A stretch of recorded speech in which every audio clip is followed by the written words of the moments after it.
വൃശ്ചിക പുലരിയായി ഇനി വ്രതശുദ്ധിയുടെ നാളുകൾ.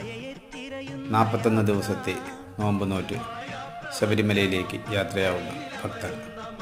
അതാണ് വൃശ്ചിക പുലരിയുടെ പ്രത്യേകത. ഇന്നത്തെ വീഡിയോ ഒരു ശബരിമലയിലേക്കുള്ള കെട്ടു നിറയാണ്.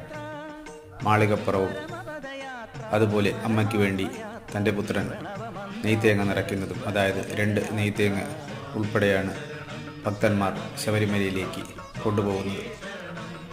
അതുകൂടാതെ സ്വന്തമായും നെയ്ത്തേങ്ങ നിറച്ചു കൊണ്ടുപോകുന്നത് നമുക്ക് കാണുവാൻ സാധിക്കും. ശബരിമലയിൽ പ്ലാസ്റ്റിക് നിരോധനമായതിനാൽ പ്ലാസ്റ്റിക് പൂർണ്ണമായും ഒഴിവാക്കിയാണ് ഭക്തർ ഇരുമുടിക്കെട്ട് നിറയ്ക്കുന്നത്.